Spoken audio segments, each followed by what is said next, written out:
like tennis is such like an obscure sport now. Like pickleball is like so mainstream that like you just like find people to play. Like to find somebody that like plays tennis to his level, which is like better than anybody I've ever seen in my life. Like that's exciting. Just broed out. Found a new boyfriend at the Eric office. just found a tennis buddy. He's just a tennis buddy. We'll see. I mean, we'll see. He's gonna beat me left-handed. Like depending on how that goes, if he beats me left-handed, he's just be like, I'm not gonna play with you. I don't understand why just because you're really good with your right hand, like your left hand works. Does that It make doesn't sense? typically. Like it typically doesn't. Mine is fully zero. Yeah, like this is like so awful. Like it's so I thought he weird. was about to make a masturbation joke. No, Oh, by the way, we're live, so before you, actually, Yeah. we are. before you go I thought into you were ma- gonna drop an R word. Well, no, in soccer, like if I did that in tennis, I have no tennis skills. My left hand is worthless. But in soccer, my left foot is 80% as good as my right. Really? But that's not that common. Like No, I have a you good have like a good left. left. Because like I even see it like the best of the best in They don't even touch in the other Premier foot. League. They'd rather Avoid hit it. like an outside of the foot righty than a lefty. Yeah, even like Messi Yeah. will avoid his right. He's got a left foot from God, you know? Oh, he's lefty. Yeah. Yeah. So enjoy your beverages, bitches. Sorry, man. Yeah. Is this podcast in session now? Yes. Okay, Oh, we Eric, need are a you on the gavel. ones and twos? Huh? We need a gavel. I know. A gavel Yeah. would be Someone's nice. gonna have a gavel though. It should be Eric. No, I want a countdown clock somewhere up here. Like a debate countdown Like clock. I could have button 4 over here. Button 4 would be the shot clock buzzer. Okay, I really like. I can tell how the pod is gonna go, based on the energy in the first 30 seconds. Really? This is gonna be a very good episode. So All right. we better hit that bar now. I love it. Okay. Let's do it. What are we drinking today? I don't know who gave this What to are us. you guys drinking? Okay. What are we drinking? Is any Colonel. You introduced this to us. Colonel Taylor. The You, Colonel. you can probably best explain it. It's an office gift. I mean, Is good. It's it's good very, bourbon. very good bourbon. This is Colonel E.H. Taylor, small batch, bottled in bond, 100 proof. This is nice stuff. It's not cheap. It's tasty. So good once it hits your lips. And you Should that guys be with a should southern drawl? enjoy it. And I am requesting that they leave me a little dollop. For tomorrow? For When are you tomorrow. breaking your fast? So Erica was just asking me that. She's like, "So you're gonna eat tonight?" And I'm like, "I don't know. I think eating's overrated." You made it so how far, long have you been dude. fasting? I'm at 72 hours. Wow. I think I'll go for 84. You should definitely go till tomorrow. The easiest part's the late night. I Yeah, think. while It you're is. sleeping. To Go get to through sleep. this, just go to sleep. Yeah. And I think I'll break it with an apple, maybe some yogurt. You have to break it with something light. You can't like just eat a eat burger. a burger. Yeah. I think I'd die if I did that. Really? Yeah. I don't think it's ideal. I don't know anything about your fasting. digestive system hasn't worked, hasn't done anything. It's been on break. It'd be bad. Okay. Damn, we're glitching. I'm glad you told me so that because I bad. Yeah, you want to definitely, eat like a mandarin. You know, you don't want to be like jumping into pasta. Yeah. All right, makes sense. All right, But, let's get started. Okay. Welcome, everyone, to the Alfalfa podcast. We are live and quite a little glitchy on the YouTube channel, but it's doable. We isolated the variable, so we'll get past it. One more week, maybe. We're live on YouTube. It's Wednesday at 5 p.m., like we are every Wednesday. Today we have everyone. Eric, Armand, Steven, I'm Nick. What's up to everyone in the chat? I see Hookem, Adam, Noah, Mike, Legends. Corby, Dan. Legends. What's up? Thanks, guys, for joining us live. Appreciate you all. Adam. If you haven't liked the video already, please give it a like. It tickles the algorithm. And also, all the links are at alfalfapod.com if you want to check out all the other socials and the Discord. You can help us out a few ways. Share this episode if you end up liking it with a friend. Leave us a review on Apple Podcasts. Yes, that's the place to leave a written out review. You can also give us stars on Spotify, Oh, yeah. but the reviews on Apple are great. I'll read the most recent one today. Okay. Well, really appreciate all of you who've done that already. It's a big help to us. You can also help out by checking out the on-chain collectibles. We haven't mentioned them a bit. pods.media/alfalfa. Check them out. And you're not drinking. You are. All right. Cheers, boys. Cheers. I mean, I'm having a Salud. Pellegrino. Does that count? I'll cheers, Yeah, you it guys. does not count. Cheers. Hey now. Cheers. Cheers. All right, let's give a shout Wow, out you're to one of those our people. sponsor, zbiotics.com/alfalfa. It's the world's first genetically engineered probiotic. You drink it before you start drinking to make sure all those other drinks don't make you feel like crap in the morning. It's engineered by a team of PhD microbiologists, and the one we drank before this podcast is called Pre-Alcohol. You're welcome, Stephen. You can use code Alfalfa at checkout for 15% off. And yeah, they have a money back guarantee. So if it doesn't work for you, you can return it, no questions asked. And yeah, we're still eagerly awaiting the next ZBiotics product. We'll see what it is when it gets unveiled. Just You're gonna remember check the do site to something. see if it's live. But anyway, thanks ZBiotics for sponsoring the podcast and being part of the team. And last but not least, just check out Magic Spoon, magicspoon.com/alfalfa. We got 4 flavors here in the variety pack: cocoa, fruity, peanut butter, and frosted. They all have 0 grams of sugar, anywhere from 13 to 14 grams of protein, and 4 to 5 grams of net carbs. About 140 to 170 calories per serving. And all the friendlies you can think of: keto-friendly, gluten-friendly, grain-free, and soy-free. If you use the code Alfalfa at checkout, you get $5 off for you and the kids. And if either of you guys don't like it, they'll take it back. No questions asked. So thank you, Magic Spoon, for sponsoring the pod. Inject more excitement into that next time. I will try. I will Like, try. How many? How many? How many calories? 0. How many carbs? 0 grams of total Oh. sugars. My God.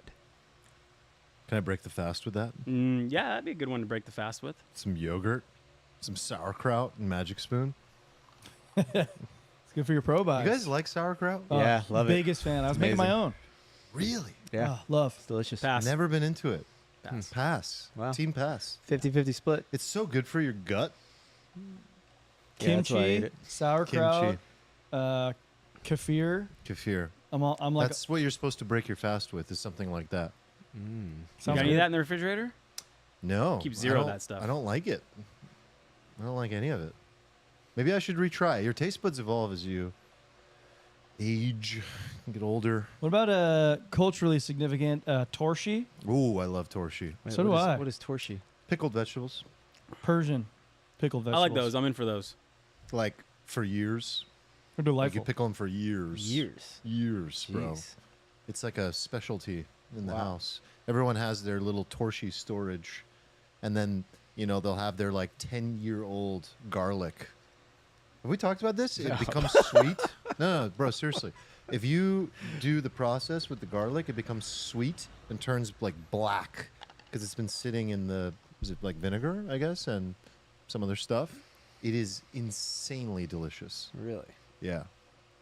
Insanely good. Huh. I'll get you some torshi. Yeah, please do. 10 years. Just wait. I'll give him the 1-year-old. My Vintage. 50th birthday party. I kind of said torshi. Yeah. You guys want to debate a little bit? Can I tell you about my fast? Sure.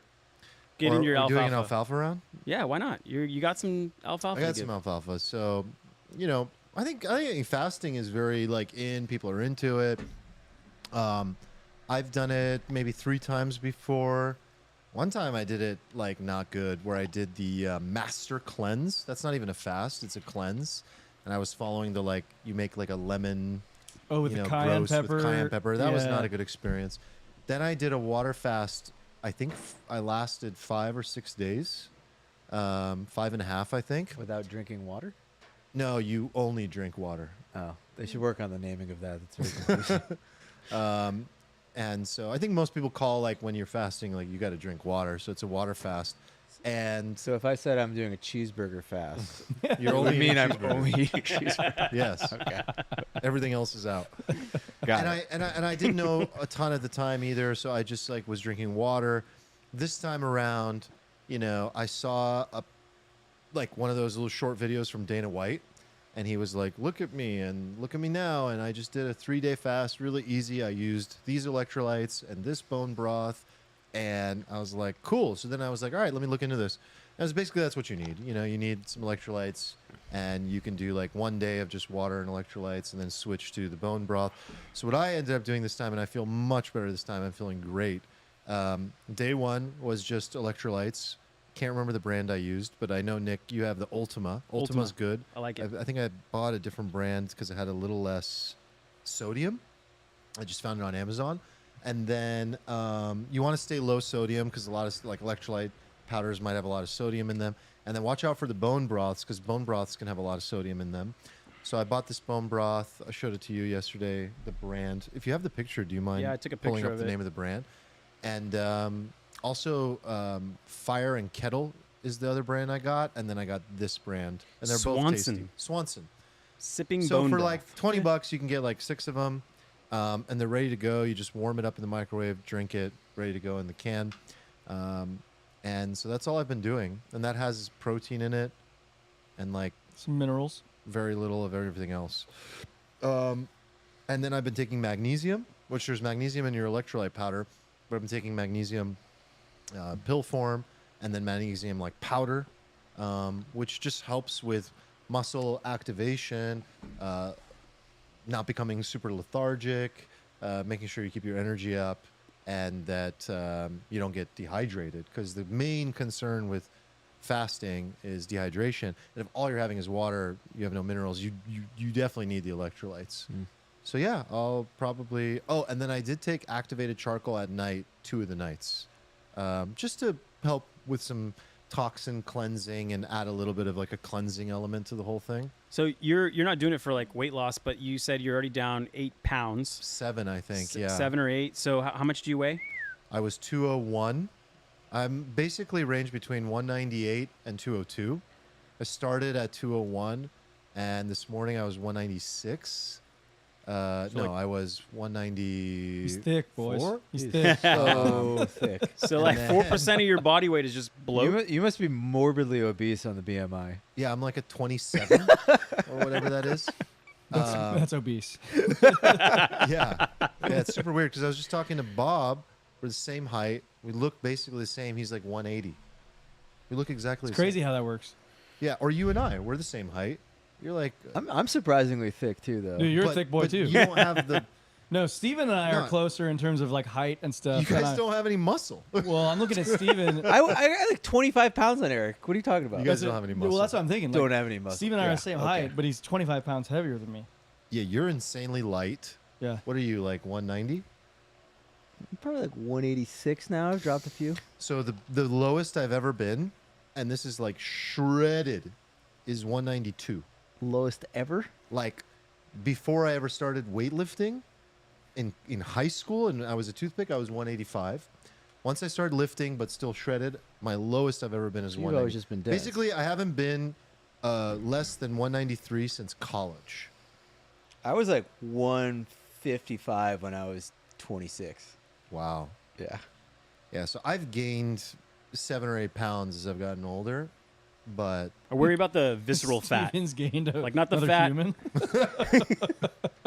Yeah, am I just fat on the inside? Is that It what's could be. happening to me? Yeah, you just have fat around your organs. Oh Instead no, of the that's not good. subcutaneous fat. Yeah, that's I not mean, good. this thing measures. Oh no. My numbers are pretty good. No, I was 195 this morning, 195.3. I'm a 27 BMI. My body fat is 12.4%. Ooh, let's fire up the GLP-1s, baby. Your body fat is what? My 12.4. Oh, okay, I thought you said 4. Oh, that's really good. 12.4 is really good. I was My, like, no, my bullshit. body no. fat is low, I'm like 19. and my bone mass is very high, 4.7, and my fat weight is very low, 24.3. I feel like you can tick into the high end of normal on the BMI, and that would be your goal. Like Can you you- fast until you that might be the best you I could fast ever until do. you're no longer All right, obese. Armand gave the stats. Chat, diagnose Armand. Can you have like abs but be fat on the inside? Is that possible? You can be high BMI and have abs.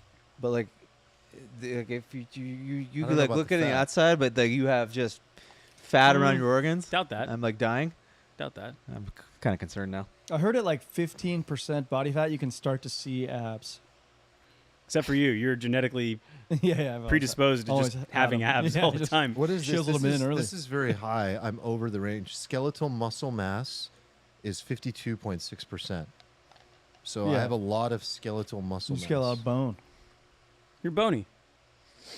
Yeah. Adamantium. Interesting. All right, cool. Good talk. Yeah, good talk. Love it. All right, cool. Do you want to? Did you want to share that review? Sure. Is that where we want to You go? want to flip the screen, Eric? Sure. Okay. The title is "You Listen, You Like." The dudes make funny jokes. What more could you want? The episodes feature a bunch of topics with a broad range of opinions. We got some closet MAGA going on, Yeah, true. existential questions, hawk tui, crypto degeneracy, and a little tinfoil hat every once in a while never hurt no one. Excellent pod, real dudes, even better when toasted. 10 out of 10 recommend. And this is from 4-3. Thank you, 4-3. 4-3. 4-3. Thank you for helping 4-3. out the pod. You guys feeling lightly toasted right now? Yeah, I think For that's the 4-3? minimum. I need to I hit bring the week that minimum. back. I've done that in some episodes. Got a light toast. What do you mean? Talking about I drinking. see. I was. Oh, you're taking talking that as about a being weed high. reference. Yeah. Yeah. Yeah. Well, Go deeper. Fun deeper. we don't take kindly to that around here. What do you guys think about the closet MAGA? I have opinions. Okay. I don't think it's that closeted. I feel like Steven's just full. No, MAGA. this is that meme where like everyone the whole world shifted, and I feel like I've been staying the I'm same. not MAGA. MAGA is like Marjorie Taylor Greene. MAGA is a religion. It's different. Yeah. Okay. I I'll give just you that. don't want to vote for Democrats right now. No, this is my this is not a gripe with the review, but in any way whatsoever. It's more of like I want to address No, I love what the I review. think people think in general, and it's You feel misunderstood. I do think. a little bit. Yeah. It's not fair. It's like if you don't support the party, the Democratic Party, it proves the point that like you're immediately cast to the right. You either align fully on all policies and just say like I believe what they believe, or what tends to happen with people is we want to segment human beings and we want to categorize them. What do you do with somebody you can't categorize who doesn't speak so negatively about the right, but is speaking more negatively about the left? We're also presuming So that the author thinks that MAGA is a bad term. It's not a pejorative necessarily. Not necessarily. No, not at all. But I know for sure that like it's come up in Discord and there's different people Definitely a pejorative. that will ask, there's been an imbalance. I do think there has been an imbalance. We do shit on the left a lot more than the right. We do. I absolutely agree. think we there's have been an groupthink? imbalance.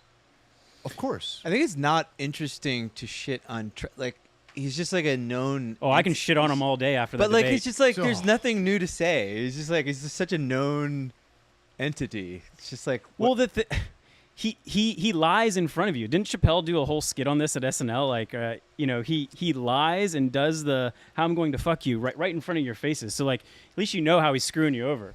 But like the other side is not as like forthcoming with like what they're lying about and what they're screwing you over. Like it's like blatantly obvious where he's trying to like be selfish and screw you over. So I think like it's a little easier to I think- manage.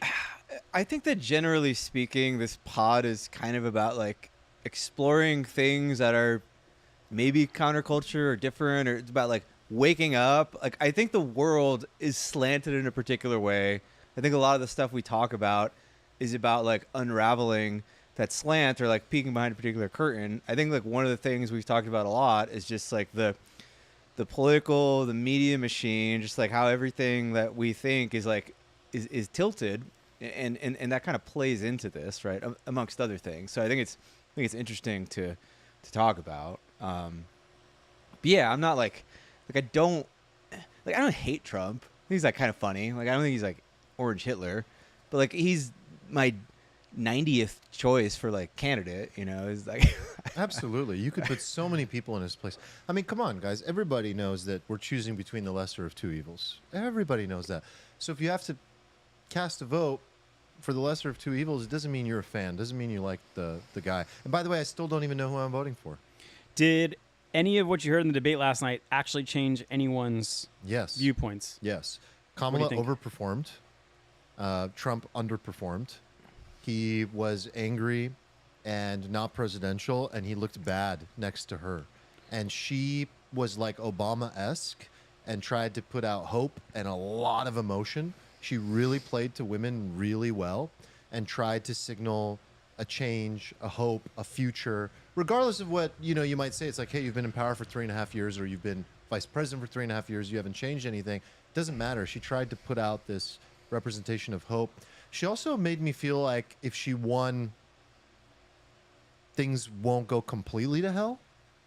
You know, I'm kind of feeling like the way I feel after that was, on the one hand, I feel like the most important topic for me, and it wasn't discussed at all, and it is the number one topic for all Americans, well, except women, is free speech.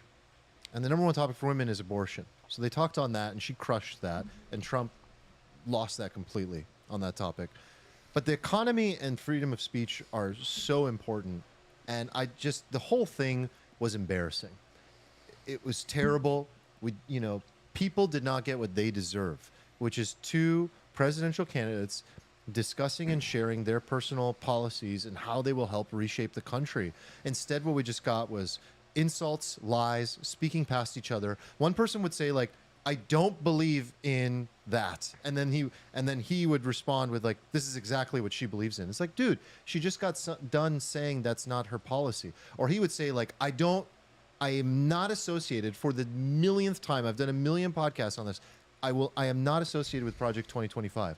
And then she'll immediately say, like, his plan is going to come to fruition with Project 2025, and he's lying to you. It's like, dude, so you guys are just going to stand there and accuse each other of lying. You'll say, this is my position. We don't get anything out of that. It was terrible. Terrible. The whole thing was just did she a win on disaster. the likability spectrum for you? Because it wasn't policy, obviously, for you. So what was it? Is it just likability, maybe vision? Yeah, that's a great question. I was impressed. She showed up, and I could feel her nerves a little bit. But the way she warmed up and carried herself through the debate, and the fact that she controlled the stage next to someone who people see as very intimidating, who has generally won debates and generally been like a big force on the stage, she controlled that. She won in the sense that she was able to drop landmines that he stepped right into. She outsmarted him. She had a better plan. She was more prepared. And she showed me that, you know what? Fuck it. Maybe she could, do something. Because again, it's the machine. Kamala is the machine. We're not voting for, I don't believe when you're voting for Kamala, you're voting for Kamala. You're voting for the machine. So it's a group of revolutionaries versus the machine. Now, personally, Trump has a great team. What he showed last time was that he might fire that whole team. But I like the team of RFK and Elon and what they'll bring to the His administration. team last time was terrible. Right. And this time he's picking a stellar team, and he knows what he's doing better. So I think Trump has a better team. I think Trump's better for the economy. Again, they're both terrible choices, and we deserve so much better. The world deserves so much better. But for me, the most important topic is freedom of speech. Wasn't discussed, and I think that the left is far more authoritarian, and I'm concerned. I think they're going to shut down X or go after Elon, and I don't think that they want us to have that public square, and we deserve that public square. I think it's important for the world. So Can we talk about the landmines a little bit? The trap she set? Because, Dude, dear fucking God. That was like, that felt like when I outsmart my dog, Yeah. Like you fake throw the ball, and he just runs down the hallway, and you're like, I was literally watching the debate with Amber, and I was sitting on the couch. I was like, as soon as she said the crowd thing, rallies. she even grinned at him like, I'm fucking with you, with her face. And I was just, I stared there, and I was like, oh no. And I was just like, I literally screamed at the TV. I was like, That's a don't take the bait. Don't take the bait. And then he's like, actually. And I'm like, oh God, he's taking the bait. And then just the whole thing went to hell. She nudged him with one thing, and his fucking ego, he couldn't take it. You know It's that unbelievable. What's that So movie pathetic. Once Upon a Time in Hollywood with Leonardo DiCaprio and Brad Pitt, and there's a scene where Leonardo DiCaprio is sitting on the couch smoking a cigarette, and he's watching the TV. He's like, "That's a trap! That's a trap!" That was me. Same. And I was like, "Oh, no way he's gonna fall for that. That was way too obvious." It was an immigration 15 question, and at the times. end of the answer, she just goes, "You should go to one of his rallies. People leave at the end." And then he took the bait, and just the biggest shit-eating grin came on her face. I can't believe he just fell for it. because someone on her team told her to say that. Oh, of course they had. and she course, smiled planned because those. it worked. She was like, I didn't think that would work. I thought it was that so well. obvious he wasn't going to fall into the How bait. would you guys have responded? I'm just curious to some of the bait attacks, like some of the ways You just don't even respond to it. You Right. deflect Ignore to it. something like he was terrible. It was the worst debate performance I've Wasn't ever his seen. entire It was the worst thing a debate reaction? I've ever seen. That's what I'm saying. Is she was controlling the stage, so he spent so many of the minutes of him talking, reacting. Yes, he was constantly instead on of driving defense. his narrative. You're supposed to drive your policy narrative. Like he literally lost the debate. Like my Twitter feed is funny today. Like so when I was scrolling my Twitter feed today, it's just like a nice like kind of Rorschach test for like who's like an honest actor and who's just like a fucking shill. Right. Because there's no sane human, no matter how much you like the Orange Man, who could have watched that thing last night and been like, yeah, you did a good job. Like nobody. Like you are lying to everybody, if like including yourself, if you think that. Like he lost on everything. He lost on policy, he lost on the visual, like he was screaming, like he was just ranting. So his first question, he was kind of like chill voice, his first answer, calm, and then within 5 questions the guy was screaming in the microphone and you're like, Yeah, but to what his is your issue? defense, dude, he was debating the fucking moderator. Okay, let's get to that in a second. But like before we do that, like the very first question of the debate is kind of like, Miss Harris, like not Miss Harris, but like Vice President Harris. Do you think people are better off 4 years ago than they were now? And she did like the, you know, when you like try to look up a recipe on the internet for like carrot cake, and then you Yeah, open yeah. it and it's just like, when I was 4 years old, my Yeah. grandmother used to, and you're just like, what are the ingredients? Like she did that thing. She's like, when I was a child, I grew up and didn't even answer the question. Now, like anybody with 3 brain cells to rub together would immediately be like, yeah, I can't help but notice that you didn't answer the question. It's because everything sucks now and everybody hates it. But he didn't do that. He just like immediately went into like, I'm awesome. Here are my stats for why I'm so great.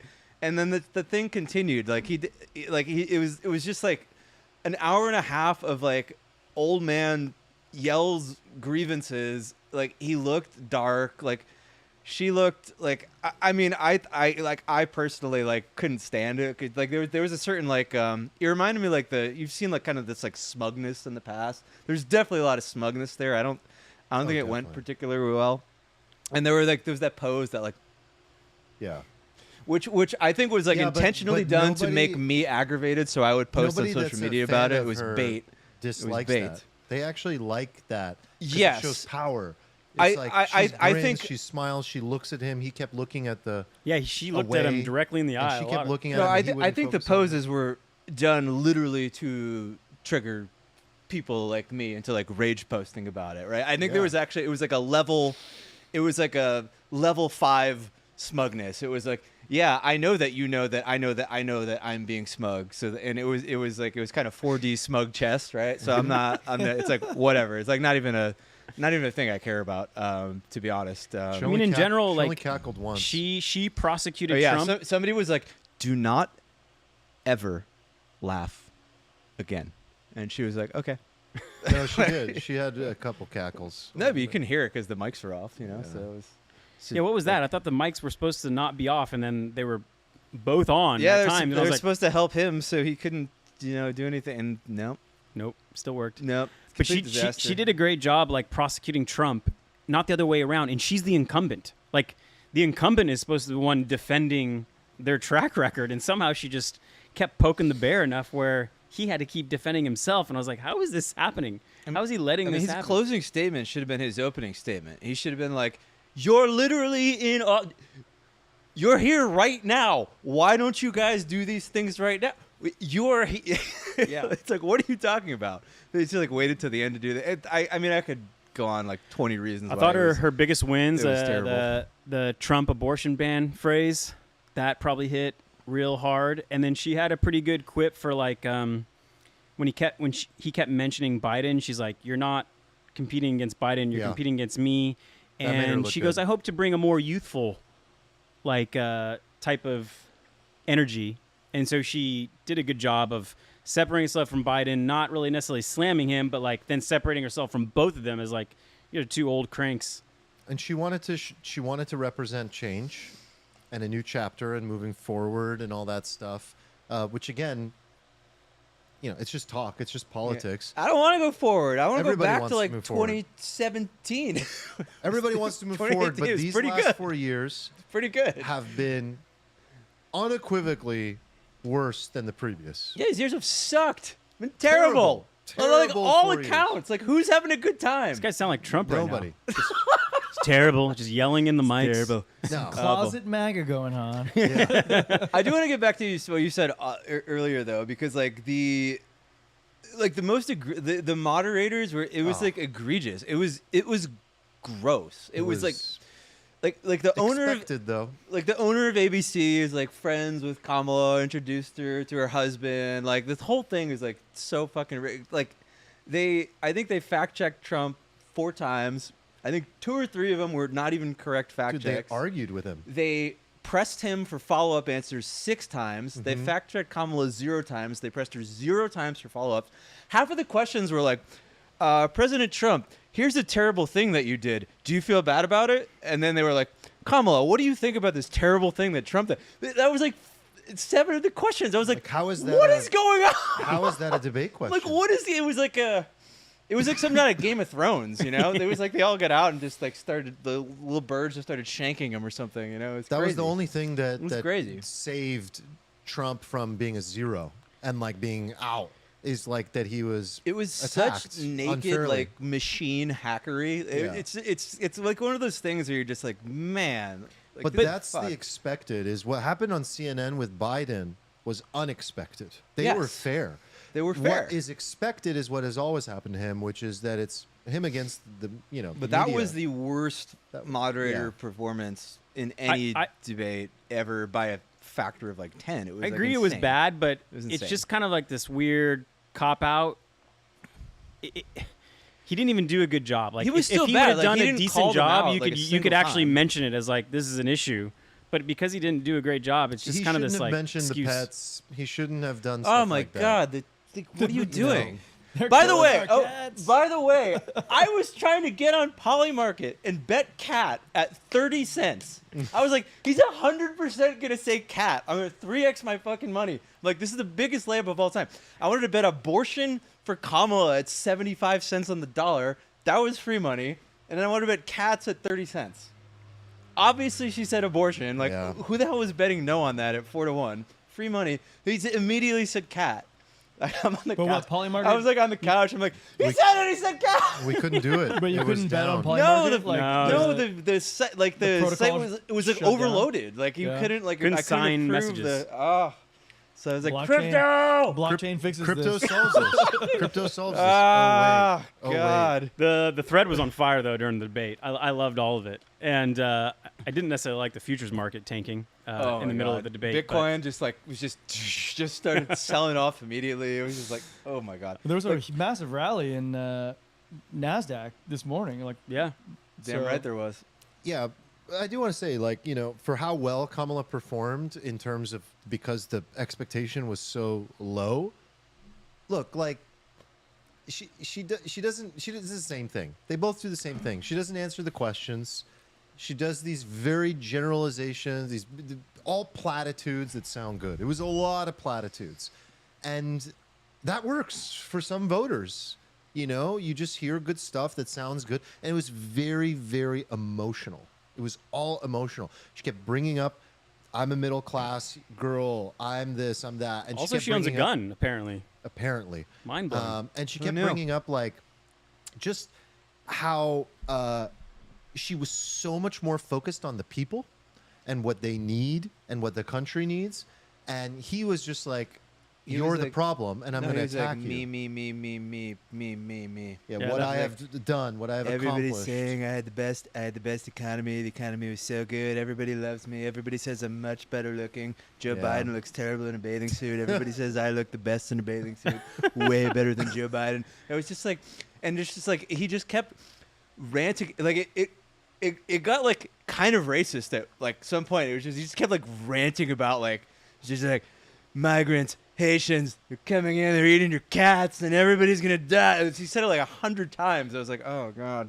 Just like, Yeah, he did Just bring stop. up the illegals constantly. Dude, did you watch the All In Summit conversation with JD Vance? Okay, like I watched that and I was like, why can't we have this? Because he's much more intelligent. Like they asked him questions about policy, he answered all of the questions, directly answered the questions, even the hard questions. They talked about policy for like 45 minutes, and I was like, oh wow, that's interesting. I learned all these things, and like he did not shy away from like hard questions. Said some stuff that was like whoa, like be he was so like, much better you know. if he was an And I option. was like, why don't we have that? So I guess like I'm not considering JD Vance as like a better option, but I'm like with Steven on like I watched this one, right? Like I don't care about politics, but I watched this one, and my overwhelming thought was like, how does anybody glean anything from this dog shit? Like nobody's talking about anything, neither of them. Right. So it's like, what? This is gonna improve like your like voting prowess by watching this thing? It doesn't. And then it made me think, like, what about in the past? Has there been like shit in the past that's like better than what we got now? Because what we got now, this was not a constructive conversation that like is supposed to help inform you. I don't know if that's even the goal, though. I think that they know that this is a character debate. It's a personality debate. It's an emotional It's a battle for decision. sound bites. Yeah, so it's not one where policies matter for most people. I think So you mo- care like- about policies. So like most people are gonna choose who they want to vote for based on what we saw yesterday. Based on vibes. vibes. Well, Vibe election, likability is like a big poll question that they ask, like who's more likable. Yeah. And I think most people will actually vote And like, let me ask you this: based on that. let's like put aside most people. You guys are like business owners. If you're gonna like hire somebody, how high on your priority list is likability? It's actually relatively high because I got to work with them gotta every work with day. Depends if I have But an office. it's probably like third, maybe. It's definitely culture a tiebreaker. fit is everything. It's very important. Yeah. So it's actually quite high. Yeah, but I don't know if the analogy works. This is I'm choosing someone to lead the country. That's like someone that's working for me in my team. So culture fit's really important. Yeah, likability is a weird I don't word think too. I need likability for the president. I would actually. bet a lot of money that if you met like Kamala and Trump in person, like most people would probably like Trump and come away. Like, I think they'd like both.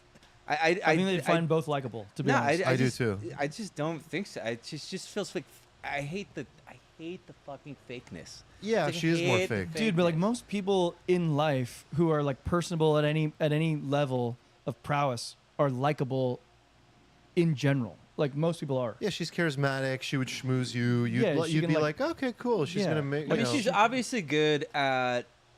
I mean, part of being likable, I think, is like manipulating people in a way. Like you can course, use yeah. your powers for good or evil. Right, semantics, but yeah. Like say what you will about her, like she's very good at manipulating people. Like she's basically going to become the president of the United States, possibly, by just like manipulating her way, sort of like up to the And the like, highest office in the land, which you have to like be like, that's pretty impressive. Like, you but that's kinda like a tip the cap that's a there. reasonable skill, at least for the election part of the job.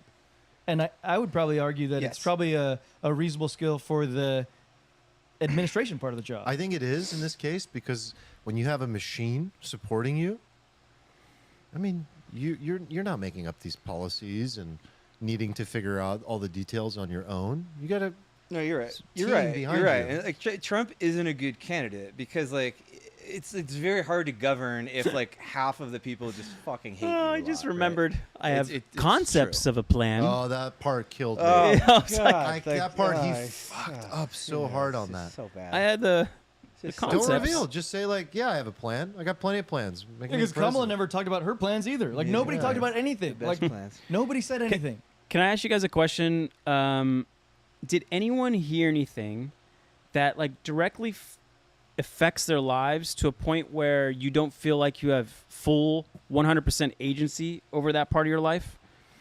Like, did you hear something like a policy where you're like, oh shit, that like makes me unable to affect this portion of Yeah, I just feel like the Democratic Party in general is just sucking money from me, sucking agency from me. Can you give me like a destroying, specific like, the answer? industry I like. Like, Like, is there? tax policy is Okay. so bad. Like So Ordained Puma in the Discord put some whole post together about, like we're becoming. I've had a bunch of people say like you're becoming a bit of a mono voice or whatever.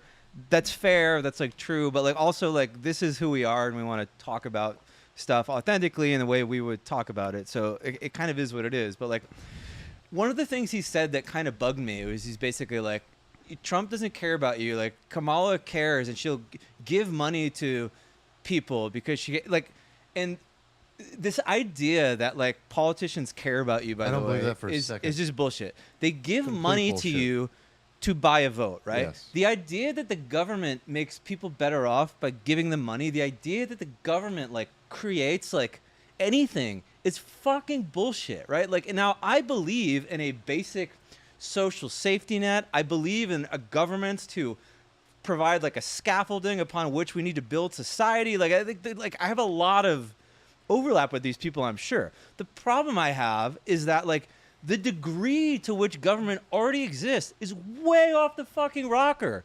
And it doesn't solve any problems. And the idea that like, oh, we just need to take more money from me and give it to these like unelected when you're like, we need to help people by giving them money, what you're literally saying is we need to take more money from Steven, give it to this new bureaucracy that we're going to start where everybody just sits there for decades and they don't solve any of the fucking problems because the second they solve the problem, the bureaucracy has no reason to have no exist job. anymore and they don't have any job. It's like the ultimate like perverse incentive problem. That's why you get like new bureaucracy, new bureaucracy, new bureaucracy, new regulation, new regulation. And it's like strangling, like it's making everything about the country like more inefficient. Like he's like kind of shitting on the market. Oh, is the market going to help people? Yes, the market is going to help people. Like the free market has helped more people on planet Earth by a factor of like 1 billion than government ever has. Okay, like government has a role, but like by and large,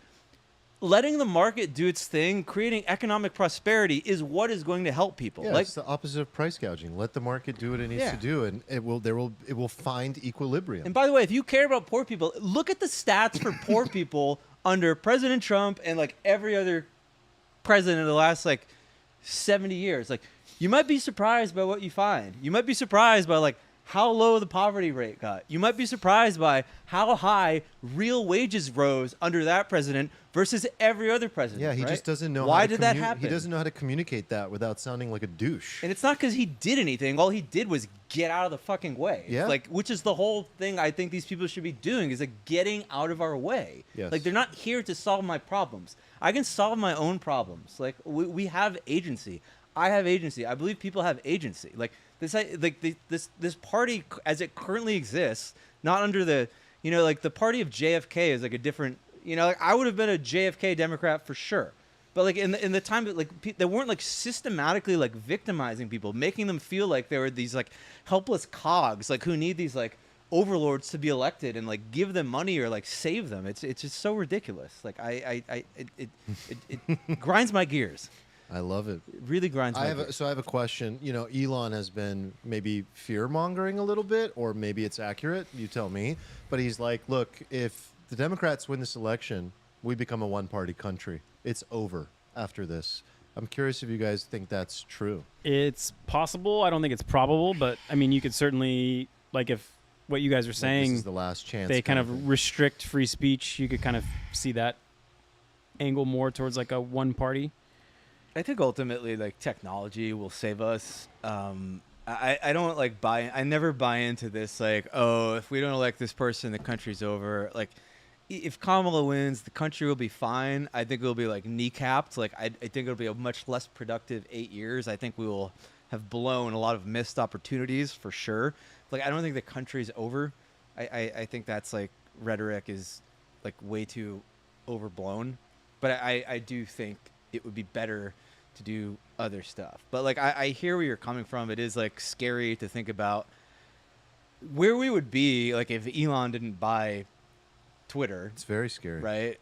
Like we were really living in like an information sort of like monoculture. Like we were in such a freaking I mean, the like, fact vacuum. that Zuck came out and did what he did,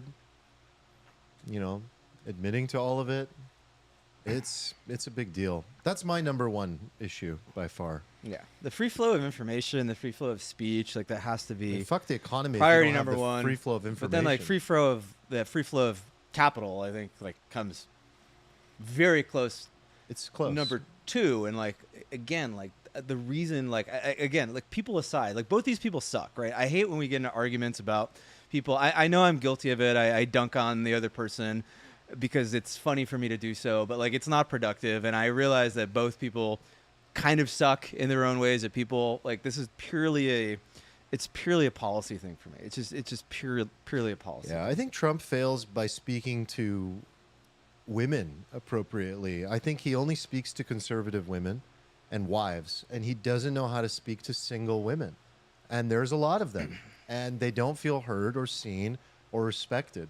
And a female president is going to capitalize on that, and she capitalized on that so well. It's just like, dude, all you got to say is, I care about women. I care about their right to choose. And in this way, in this manner, is how we've decided that we can get, like, just say that. The government needs to get out of the way.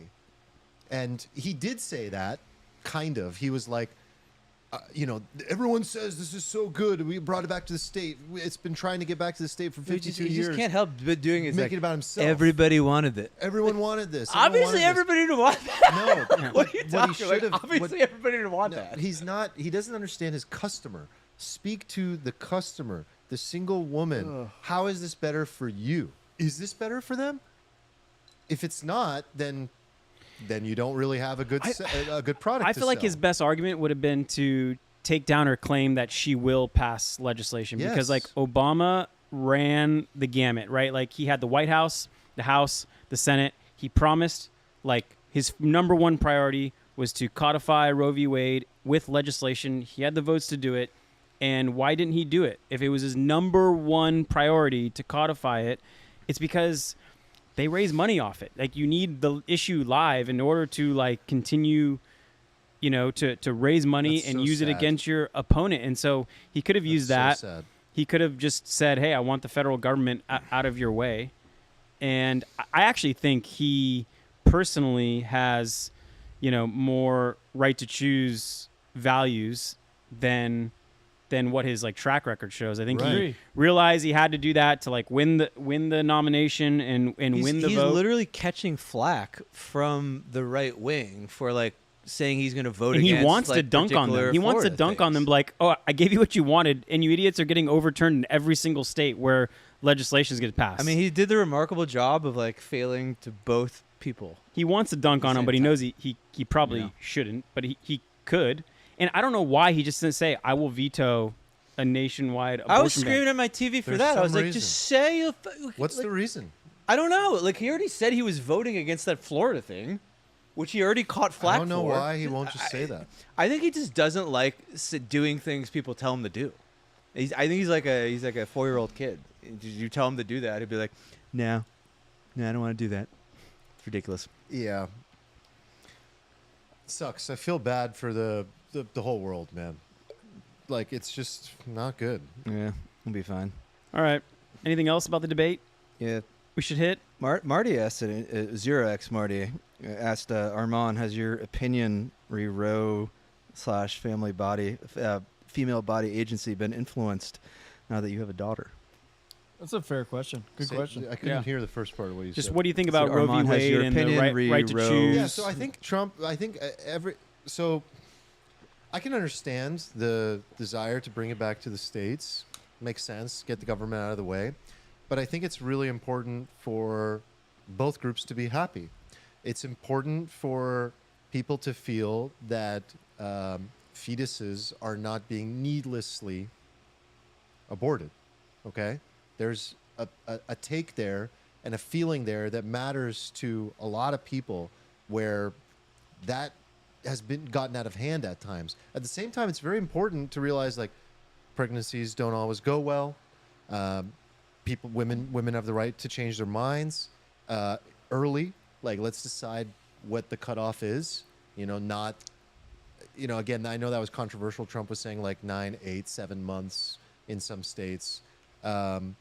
But in general, I mean, and then there's the incest, the rape, all that stuff. I just think it's really important to more clearly communicate the instances where that protection should exist, and at the same time, there should be protection for the baby, the fetus. Like, that is a life. That is a life.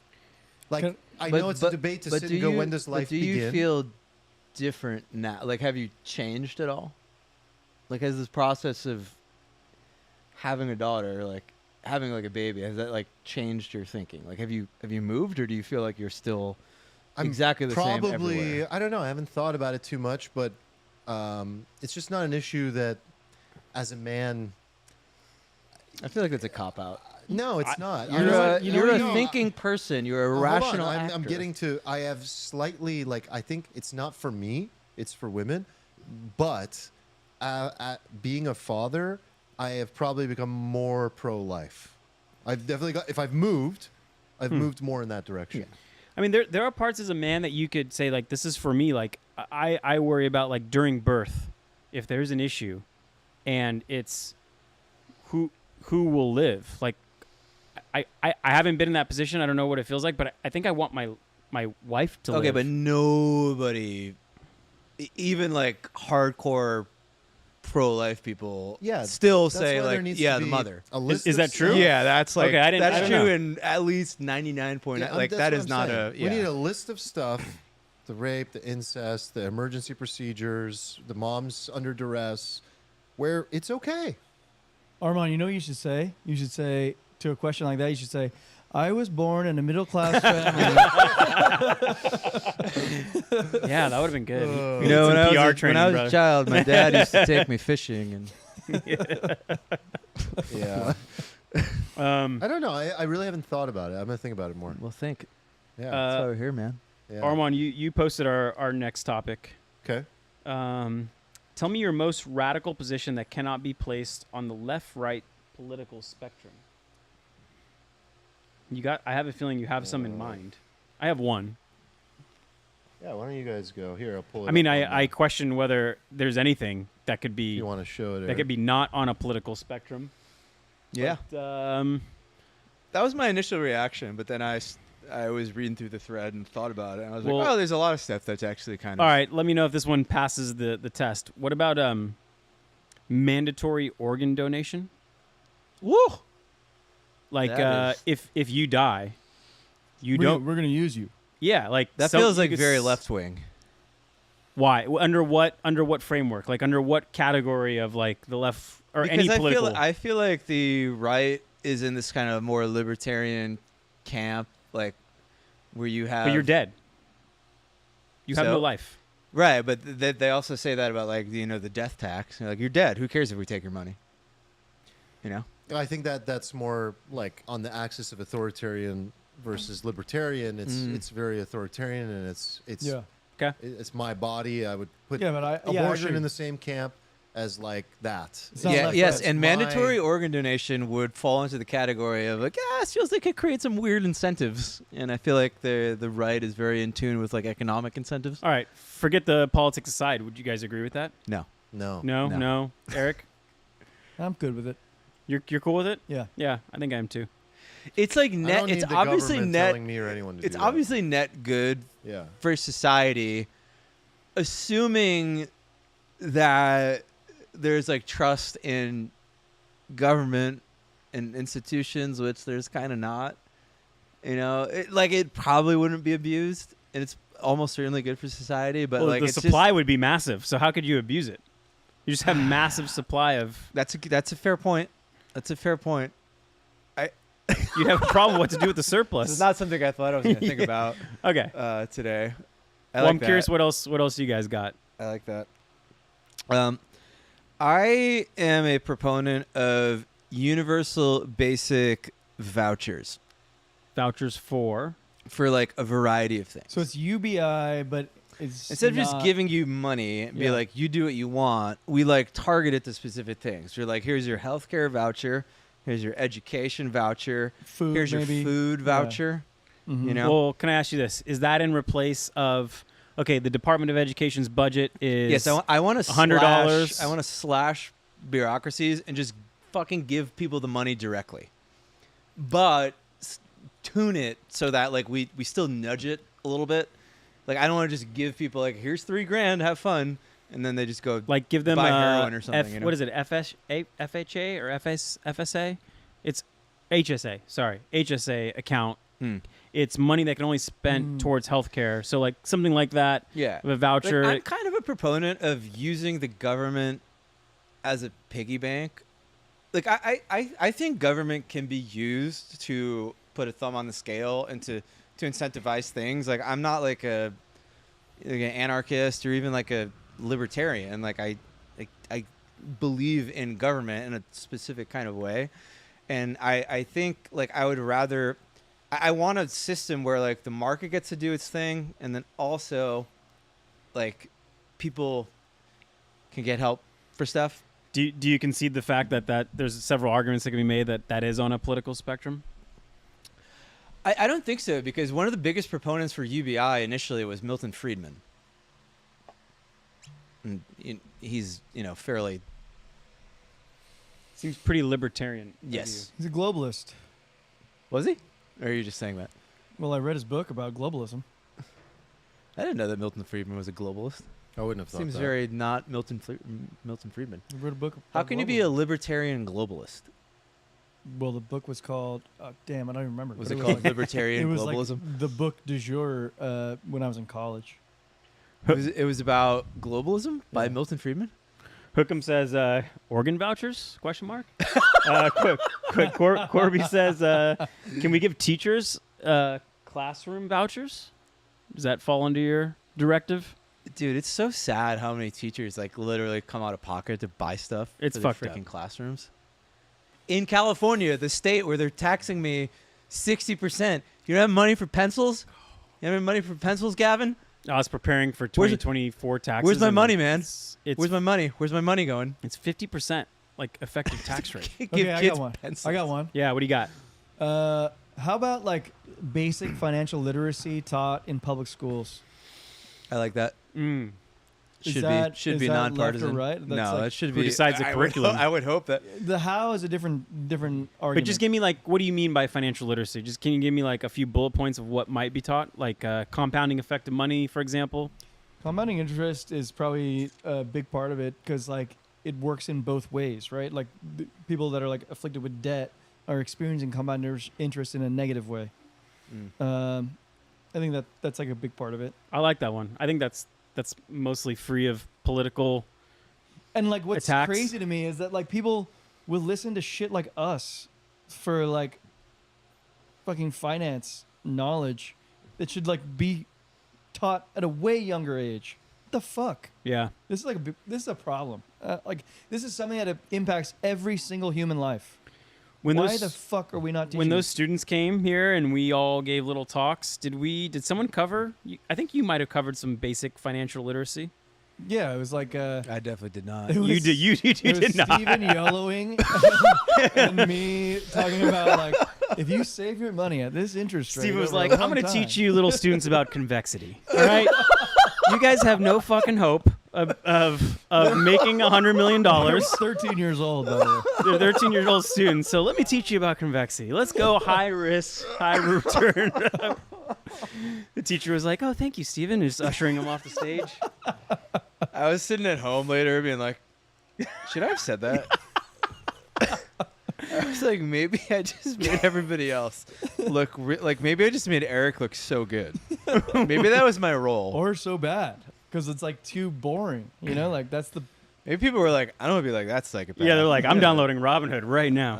I'm buying index funds. All right, Armand, what do you got? You got anything? With this question? Yeah. Meritocratic voting.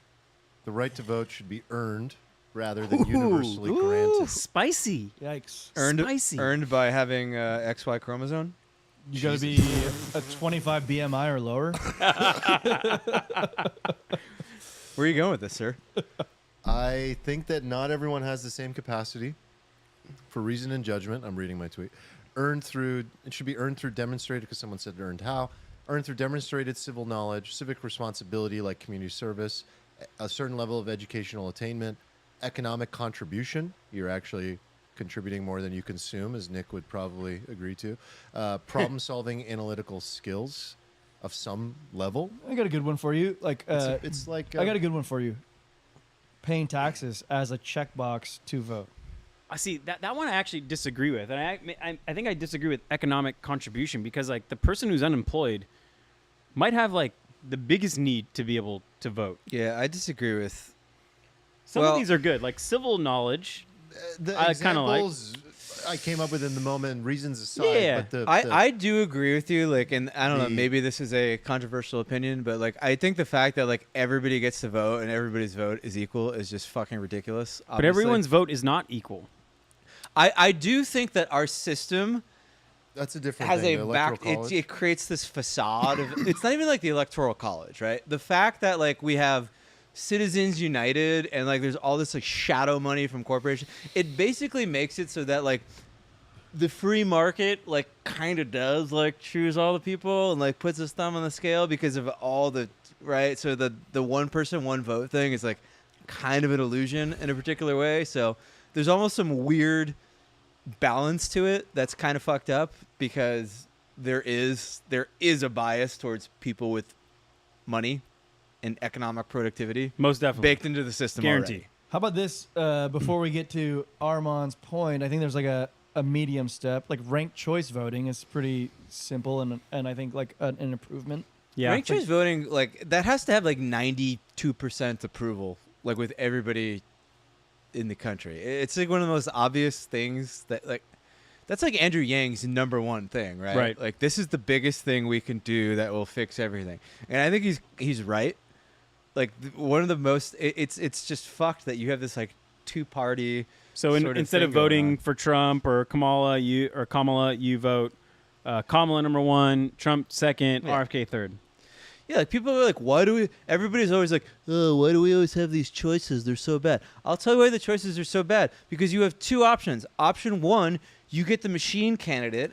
Option two, you get the guy with the fucking chainsaw who's so fucking crazy that he just bulldozes the whole system. Talking about Malay?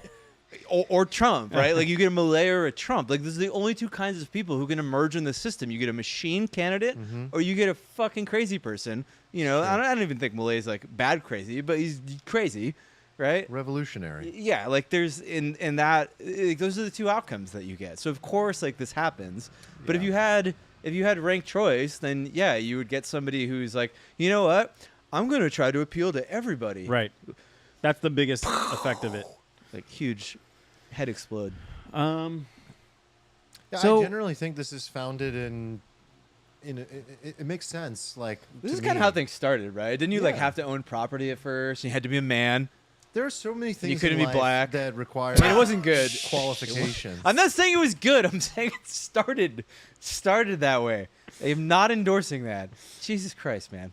Stop. I mean, I didn't even know what you said. okay, so how does this one align with your free speech like ideology? Because in my mind, like if you're a citizen, whether naturally born here or you immigrated and became a citizen, like it is your biggest method of free speech. So how do you like have you I mean, reconciled I the haven't two put a yet? tremendous amount of thought into this, but I just think that a vast majority of society is easily manipulated and does not think for themselves, and another minority, but a large number of people, don't even have the mental capacity, the analytical skills to understand basic levels of policy, economics, social policies, any kind. They're just like voting on a whim. There's no qualification. They're easily, and especially in the future, like with AI problems that we're going to have and how easily people can get fooled. I just think like that's too large of a chunk and the threshold is too low. Armand, on that follow up, I was born in a middle class family. So I think that society would be constructed better and more healthy if I actually believe that people don't only vote for themselves. Like intelligent people want the best system for the greatest number of people. And I think that while politicians are trying to speak to only what's best for you, I'm thinking about what's best for me, my pocket, my family. But I am also thinking about what's best for the best society that can possibly be built. And so I do think people are good at being a representative of others. That's the whole purpose of government. It's a representative of the people. It's supposed to be. And I think the voters would become like a class of people that are representative of the entire population. But do you really think that would happen? Like, who would be the voice of all the poor people in this scenario? Like, what would make politicians answerable? This should not eliminate poor people from voting. but at it all. will. You know it will. It'll eliminate some. A lot. Yeah, I mean that's just like a unintended consequence of what you're going for here. Yeah. I well, think we've argued on the pod before that everyone rises up as a result of, I mean, that. I like the way you're going with it, but to me, the like right to vote as a citizen is like the immovable object that you just have to like.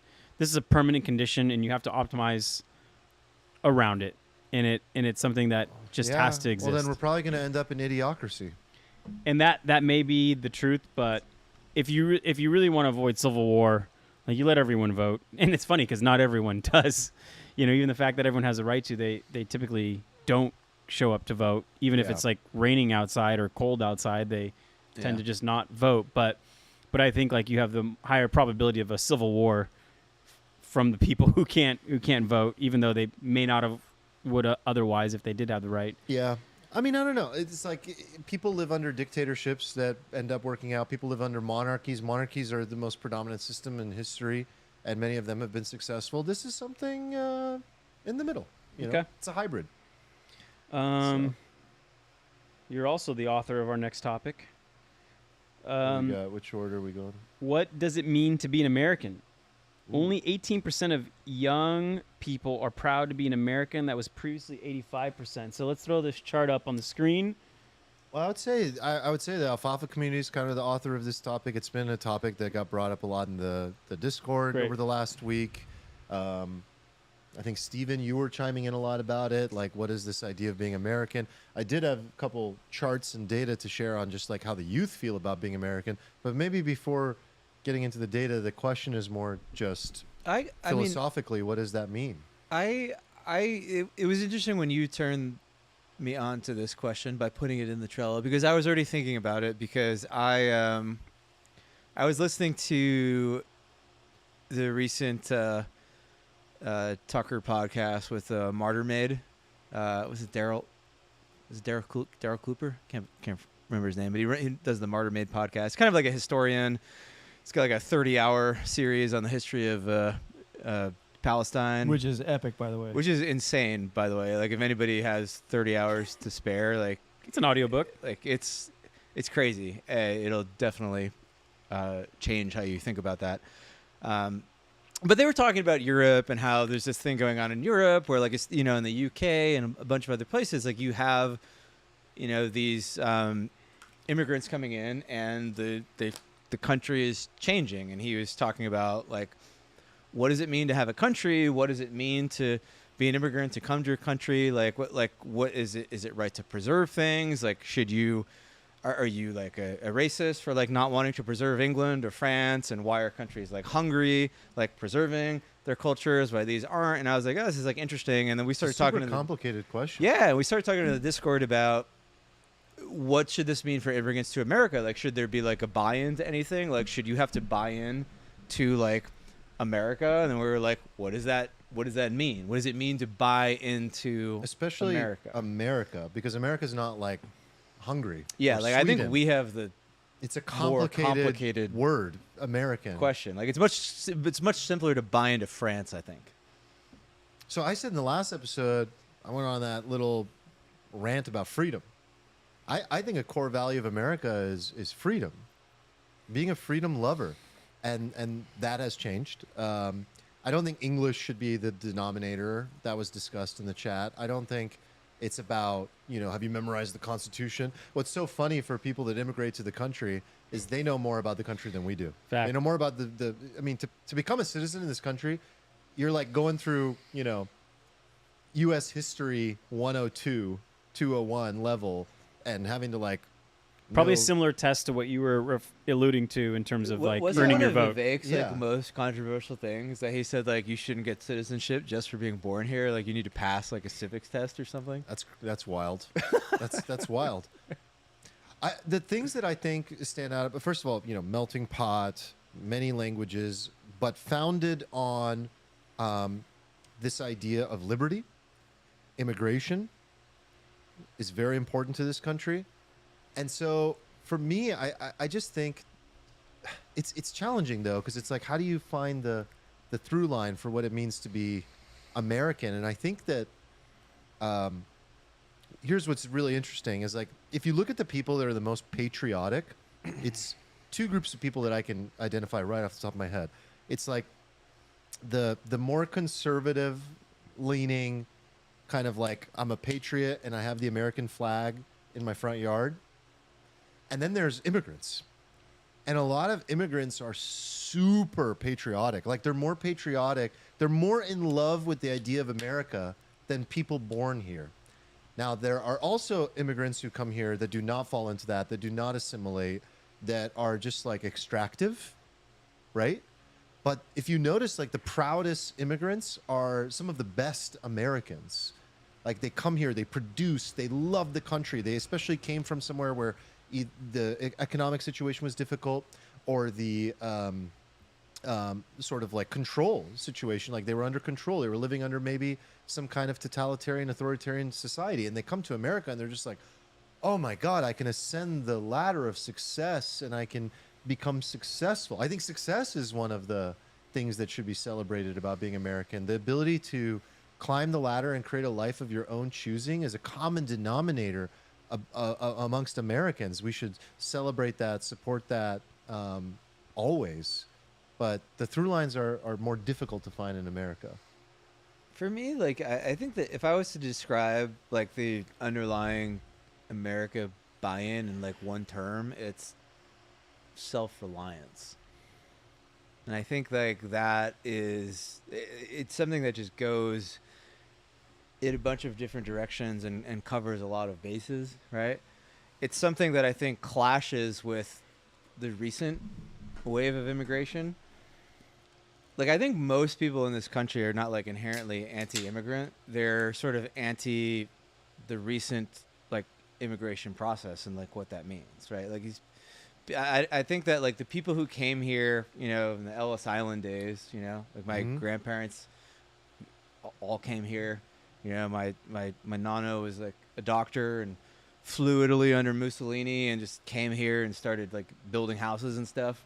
And, like, didn't speak English. So I agree that, like, English doesn't need to be the main thing, but, like, he bought into the American dream. Like, the American dream is sort of like, you can make it if you work hard, but it all comes down to, like, self-reliance. Like, I can make my own way and I don't need anybody. And back in the day, like, that's how it was. Like, people didn't come here and, like, get on welfare. That, like, wasn't even a thing, like, back in the very early days, right? Like, you had to make it, right? And a lot of people made it. That's a good point. Through their like, you had people living in New York. They'd have like 16 people in a freaking apartment, and it was people would, like, the community would help you, whatever that community was, and people, But like, they would that build up. exists because there's a desire for self-reliance, because underlying that there's the possibility for personal growth. And so the country is founded on this idea that anything is possible. Whatever life you want to create, you can create, because we've created an amazing economy. And there's so much innovation. And all the brightest people in the world, many of the brightest people in the world over the last 200, 300 years have been coming here. There's brain drain now, and that's a real thing that you have to be aware of at times with certain, situations, but especially if you want to tax the billionaires. But, like, that's a real thing that drives people to come here. And you need immigration. You absolutely need immigration. But I believe you need the right kind of immigration. And you need people to come to this country that the citizens and the residents of the country don't resent. And so what's happening right now is there's a lot of resent toward immigration because they're illegal migrants. And some people are saying they're extractive. And some people, like Trump, are saying they're criminals, that they're sending not their best, they're sending their worst. I don't know if that's true. I genuinely don't know if that's true, because I don't run into it here. I don't know. We don't have that. I guess apparently in Springfield they have that, or in all these other random ass towns. Colorado, that you Aurora. It's like, mentioned, what the hell are yeah. people doing in Yeah, Aurora, Colorado? We live in. How did they we choose live to in go there? bubbles. We live in We bubbles. live in nice areas. I think we'd feel very differently if we lived in Aurora or Springfield or one of these places, and maybe we would start to develop a bit of a bias. But that's a different topic. The idea here, though, is I think someone asked me in the Discord, like, what's your opinion, Armand, of being an American, given that you're Persian? So I'm first generation. My dad came here in 1971 to go to college, and stayed, worked a while, and was planning to go back. The revolution happened in Iran in 1979. The fucking mullahs took over. What was a good life? They were living under a monarchy. He was unfair at times, the Shah. He persecuted people that disagreed with him. But everyone had a pretty good life. Iran was like a place that Frank Sinatra would go and perform concerts. And if you were an American corporate businessman, you would go to Tehran for business meetings. It was open. It was free. It was prosperous. Women in bathing suits. It was a good place. That all went down the shitter. My dad hates the Iranian government. Pretty much every Iranian in America absolutely despises the situation. The people in Iran despise that situation. So they unify around this idea of like, my dad is so proud to be an American. If anything, he spent the majority of his life here. And then you have me born here. It's all I've ever known. And so I think in general, for first generation people, even second generation people, if they're Irish or Scottish or Dutch or Persian, it doesn't matter.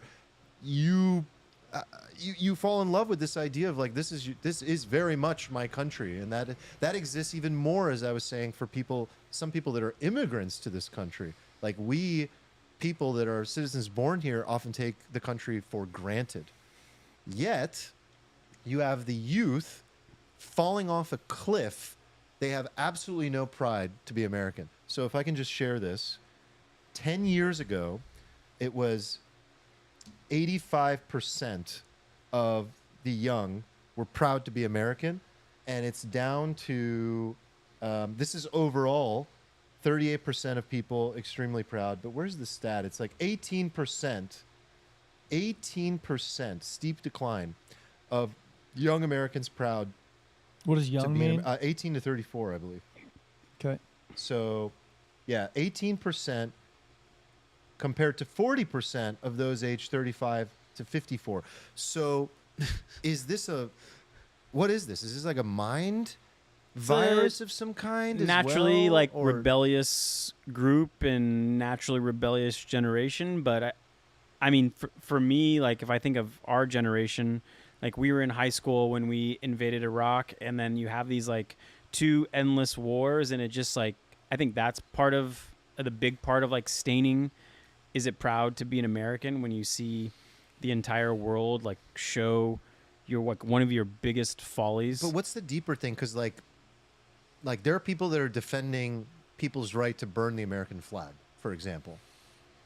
Like there's a hatred of America. I think you should have the right to burn the American flag. That's an interesting question. And I like America. I think it's I like don't know if I agree with that. I think it's a matter of perspective. Like, if I were to chart my own like pride for America, and I'm not gonna speak for you guys, but like for myself, my own pride has probably waned over time, and it's not because America has gotten worse or anything. It's just like because priorities for me have like shifted, and I think you're right, Armand, in that I take for granted what America allows for everyone here, and like I think like the perspective is the problem. Like if I were to live in Iran or somewhere where like I don't have the same freedoms that I have now, I would be like immediately reminded like, oh shit, like America's fucking awesome. And like the problem is it's just like because we have it so good here, it's just you begin to just take it for granted and be like, oh yeah, well this should be the way everywhere, but it isn't. Yeah. What I see when I see this is cynicism. So the great thing about young people is they love change. They want change. They're revolutionaries. We were all revolutionaries, especially in college. It's like this. I had never a hatred of America, but like if you remember your Marxist days in college, it's like you want you don't love what America stands for. When You're you have that. suspicious and Yeah. like pessimistic and And you're cynical about it. cynical is a better word. Yeah. You're cynical. You're just like, we're warmongers. We are racist. We have this, racist history of slave ownership, and nothing's changed. And we arrest black people and all this stuff, and it's unfair. And you focus on those things. But to your point, Eric, if you look, relatively speaking, it's incredible what we have here. But it is probably some of the worst times we've ever had in from a social perspective. Can I touch on something that both of you guys said? So you said freedom was like the main thing. I think that's the thing. You said self-reliance, and when you guys were saying that, I was like, oh, that's weird. Like we have this like, we don't have like a list of company values, but when people who are interviewing at us say, hey, what's the company culture like? I mentioned a few things, and the first thing I mentioned is like freedom and responsibility. And actually, Armand, while I'm mentioning this, can you pull up? I commented on the card. If you could pull up that slide deck and go to slide 37. We pulled some values from Netflix's culture deck, which is epic, absolutely epic. Not related to this topic, but this is like one of the goatiest things to ever go on it's the internet so like for business. I find no fault in just literally copy pasting some of these values if in this. So their values are what we value, and specifically they say the values are how you decide on who to promote, give raises to, and fire. That's what they mean. High performance, freedom, responsibility, context, not control, highly aligned, loosely coupled, pay top of market, promotions, and development. So anyway, the two I mentioned the most to people, or it's really three. It's high performance, freedom, responsibility, context, not control. And you could like slowly scroll down as I'm mentioning this, but I tell them like, you have the freedom to come and go as you please, to do your work as you see fit, because we're going to give you context about the business, not give you control about you're going to do A, B, C in this order and 1, 2, 3. When we say if you hire smart people, they generally point in the same direction as you. So we give you the freedom to do how you want to do your job, AKA how you want to live your life. But then there comes this responsibility, and they have this slide in there that says, responsible people thrive on freedom, and they are worthy of freedom. And generally, and I go, this is a company context, but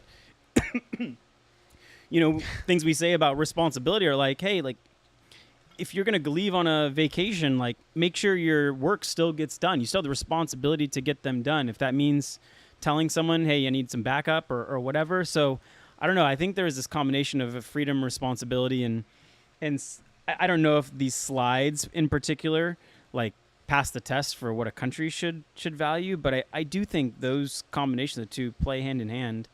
And to me, that's, what it means to be an American. Like you have the freedom, but you also have the responsibility to like be self-reliant to some extent. Mm-hmm. Way to thread the needle. Yeah. I love that. So is this? Would you say this was Netflix's? Yeah, it's old. This thing is ancient. Yeah. And I remember when it hit the internet. Oh my God! It And was like we all the immediately, this was like 2012 ish. Immediately copy pasted it, like had no shame about it either. I was like, oh my God, this is exactly what I've been thinking, just not put into words, like context and not control, pay top of market. Like what? I know this is a side tangent, but one of the things that we will always do is like always pay what you would pay someone if they said I'm leaving. So if they said I'm leaving today, you should always just pay them that amount. And every quarter, every month, ask yourself, what would I pay this person if they said they were leaving? So that when they do come, and we would do this, they'd be like, I have another offer. We'd be like, well, thank you for your service. Like you've always been paid what we would pay you max, and you attract the best talent that way. And if you have smart people, like they thrive in that environment. But anyway, I found it funny. I was like, oh my God, it's weird. Yeah. What you guys are mentioning is kind of what I'd like in our little That's good. I like that. nation. I do like this too, and I'm wondering now. Like Netflix has obviously thrived since 2012, based on these principles. You'd imagine that America could thrive on the same principles. Yeah, I mean, there's some big assumptions in this, right? Like, you can fire employees. You can't fire citizens. Like, once you make them a citizen, you can't be like, well, get out. You're not doing well. But if you look at our history, there has been, like, different parts of our population that have, like, drastically change the lives of everyone else, of the entire world, for the better. And so I think it's better to give everyone a framework where you could have certain pieces of people thrive, impact the greater good, and then, we get to benefit from those, including the government, and you get to provide like a social insurance for people who are not able to make it under this framework that are citizens, and Okay. do both. So let me ask you this then. Do you believe that the American system as it stands now embodies this Netflix framework? No, I mean, like, when's the last time we celebrated individual achievement or like company achievement, like, or Been just a like while. even just institutional achievement?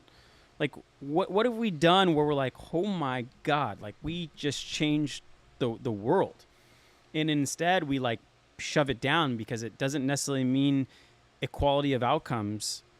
And I find that really, really troubling. I find that what Steven kind of went on a rant earlier, that like we tend to replace this self-reliance with the role of government, and almost like exchange this paternal father role with the government and say like, well, like I need these certain things to like grow, and I like rely on the government for. I don't think that's And necessarily true. one party in particular is focusing on like the group, like how is the group doing? How is this group doing compared to this group? And like the country wasn't built on like a group, like it was built by like individuals doing things and like being rewarded for doing those things. You Okay, know? that's a good point by both you guys. I think like when you have a country though, inherently like you can't just leave people behind to die. Like so Right. like in Netflix you can like fire them and leave them for dead basically.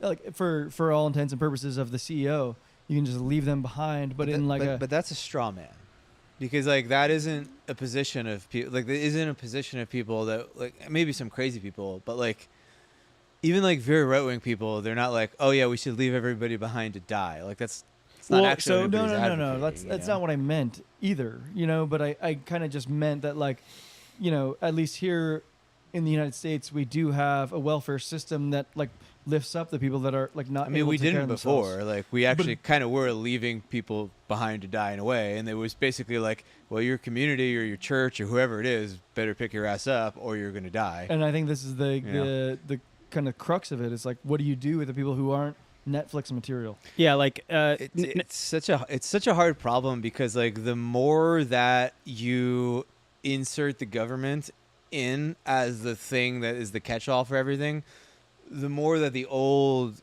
groups that used to be the things that caught people that fell through the cracks go away. And when those groups go away, well, then you need more government to fill in the cracks, because look at all these people dying because all these groups go away. But then you put more government in, and then these groups further fade, and then it's like a weird and difficult problem. To your point, like I think it was initially designed. The social safety net was designed as an insurance program, not like a mandated thing that everyone gets if you hit certain criteria. I saw a video of a woman on Twitter. I have no idea if it was true, but she just was like ranting, like, I make $60,000 a year. I can't afford my child's like procedures, but if I actually go unemployed, I will make more, and I'll get government assistance to afford this procedure. So I'm like, fucked. Wait, like, it's like a net benefit if she actually earned less. yes, and you find this in like households with no fathers, right? Like there's almost this incentive to be a single parent because like you get more funding. Anyway, Netflix kind of has this way of describing it in their culture deck. They say, we're not a family, we're a sports team. In a family, there's unconditional love. Like regardless, we will accept you. In a company, it's a sports team. Like we can put you on the bench, we can trade you, we can, cut you. And I think a country is more like a family. Like it kind of has to follow those rules. We're like, Yeah, it should be a family for native borns, but if you're an immigrant, you're a no. sports team. Like there's no like, okay, there's a first-rate citizen and a second-rate citizen. Like if you went through the legal process, which is not easy. Okay, but like the vast majority of these immigrants are not citizens. Like, it's like a very lengthy process. Yeah, I yeah. agree once you get all the way to the end, but like you don't. You're just talking about come in- illegal immigrants. No, or- even legal immigrants. Like, you don't just come here and then like week 3 you're like family. You get everything, and you're just it's not the same. Like you're you're a guest in the family. You know, like people born here, they're like that. You're like that like cousin you have. Like, yeah, you know, he's not doing so hot, but he's family, and you just deal with it as a society, right? You don't kick out your native born citizens, but like that doesn't mean you have to like let anybody in, and then they just get to just mooch. You know, like if they want to, right? And that wasn't something you could even do back in the day. It wasn't even possible to do that. And I still think today, like the vast majority of people don't do that. But like we're moving further and further and further into like a bad place, and it like we keep drifting. Yeah, The borders are going to start closing. They already have. It's just interesting, like when they have to, like, when temporarily. you tell people we're going to get out of your way, and let you do your thing. What you find is that the org chart gets flipped on its head. Like the leader is no longer telling you what to do, giving you rules. You're like, the org chart is like the CEO is serving the person in that role. Like, hey, you have complete freedom to your job. Like, what do you need? Do you need like an incentive to do this? Like, do you need tools? Like, I'm not handing you money. I'm not handing you like a bonus because you didn't do anything. It's not that. It's like, what tools do you need? You know, how can I get even more out of your way? Are you blocked by something? And I find that type of perspective is missing when you don't say, hey, as a government, we'll like get out of your way. And it could be like, there could be an alternate universe where, you know, government is out of the way, but we're still asking you, like, what do you need? Like, are you missing some part that like we could help incentivize or push private sector to go in this direction? And I don't know, it could be a whole different type of conversation. If I can quickly close the loop on this American pride thing, like if I was playing, you know, if I was trying to diagnose it really and playing like social scientist, I think it's a sign of what all times of the unraveling look like. There's a lack of unity and a belief in the system of what it means to be American. Is it when you ask somebody like, do you have pride in being American? That's a very esoteric question. So it's up for interpretation. But what it's really measuring is how unified are you with the people around you and the belief in the system. Because America equals the system you live in. It's your country. And so I would imagine that this chart has been on a downtrend for the last 30 years. You know, we hit the peak, and I think the unraveling was, you know, a 20-year period.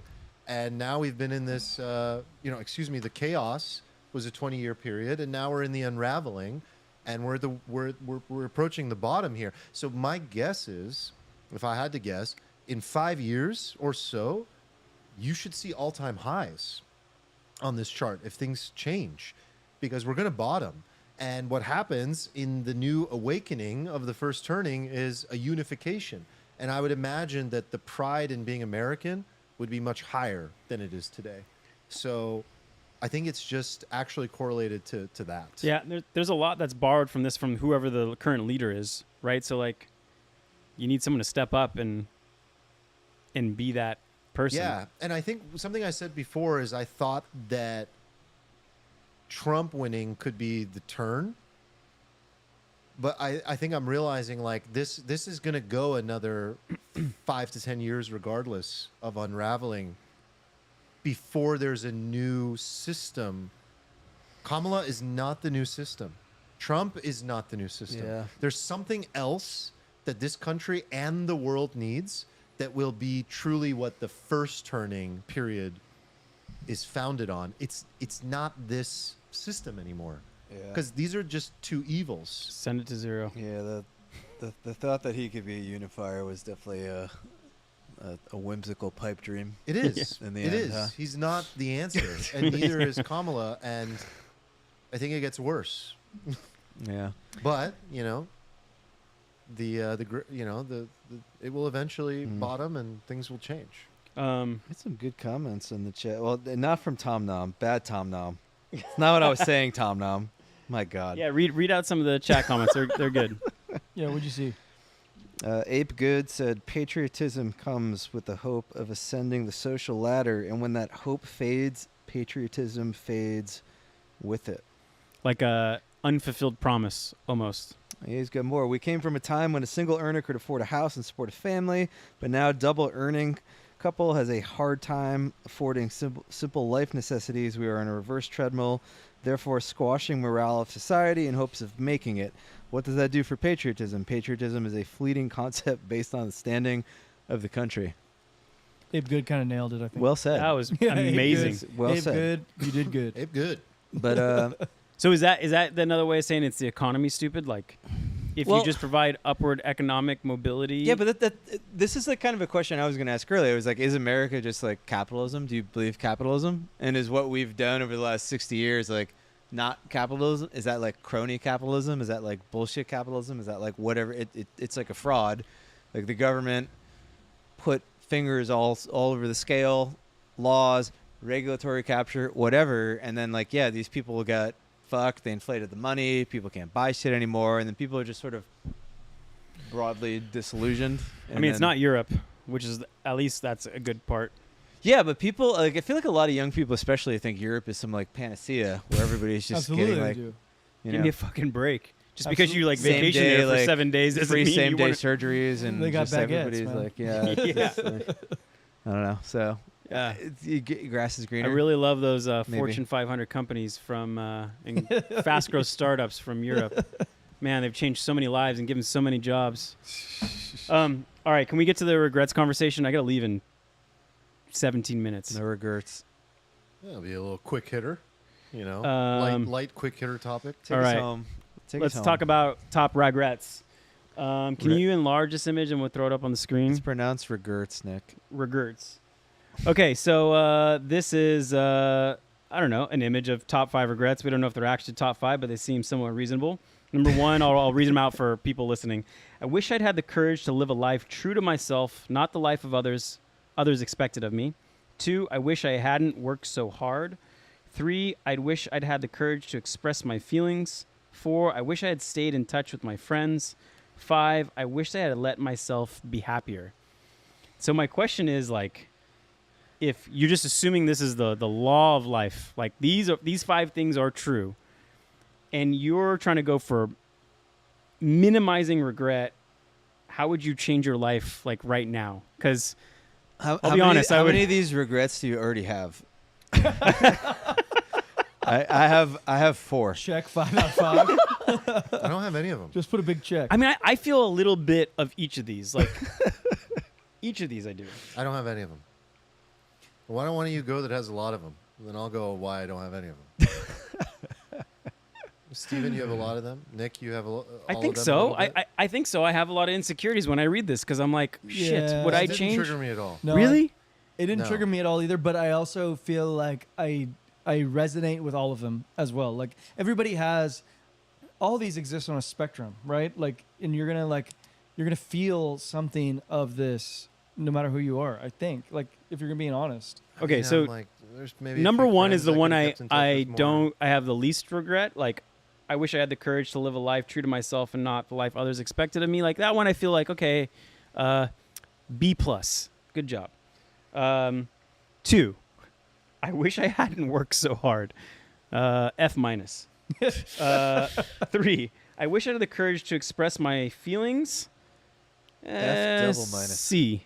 F double minus. Yeah. Steven. 4, I wish I had stayed in touch with my friends. Like, I think I feel like we do in general a pretty good job of that, but there's still like so many friends that I've had, different phases in life Dude, that I on a haven't. relative basis, we all get at least a B on this. But like, how long does it take to like call our friends who even moved to different cities? Like it doesn't take that long, but I don't do it as much as if I was sitting on my deathbed being like, fuck, wish I would have kept more in touch. And I'm even more concerned about the future of this. Like, we're in our late 30s. Like, I'm not that concerned about it now, but like I'm more concerned about it when you're 60 and life is just way more complicated and potentially more stressful. Number 5 is, I think, the best one of all of them. I wish that I let See, myself number be 5 happier. is the most confusing one to me. Like, what No, does that one mean? makes the most sense to me. What do you mean, like, you're not letting yourself? What does it No, mean to number- let yourself be Number happy? 5 is the best of all of them. Monkey mind. Yes, it's the suffering You get part. in your own way. People get in their own way Like, and prevent their own happiness. Think about how much time an actual event hurts your life. Like the actual, like the fact or the happening affecting your life versus how much time in your brain, in your mind, do you like recycle that like happening over and over and over again. And like, I gotta imagine it's Most like people live in the past or the it's like a future. 1-to-9 ratio. Like that thing affects your life 1/10 of it, but you spend 90%. I spend Dude, and 90% thinking about it, and when I could just ignore it and let it pass if we're through. being like completely honest with each other, all four of us in this round table have all the reasons in life for number 5 to be an A+, and it's like it's literally asking yourself, do you feel A+? And that delta is the answer to the question, because we're all like, we can be as happy as we want to be. Yeah, That's a fact. But happiness is not necessarily a matter of your circumstances either. So happiness is that allowance and acceptance of what is. And so many people live in the monkey mind of what they should have done and their past and their suffering and the difficulties they ran into, and that can lead to depression. And so many people live in the future and are worried and are anxious about how things go and will they achieve their goals and why doesn't it happen sooner, and that prevents you from being happy, for sure. I've definitely had moments of that. Definitely. I think everybody has. I have it all the time, and I'd say like a fifth of the time I catch myself. I'm like, oh, I'm watching my brain like recycle this thing that like I just don't need to even think about because it's already done. Personally, the way I feel about this is the only one I kind of like disagree with, but only I'm disagreeing because I'm going to redefine it or reinterpret it, is number 2. So I wish I hadn't worked so hard. For me, I don't regret that at all.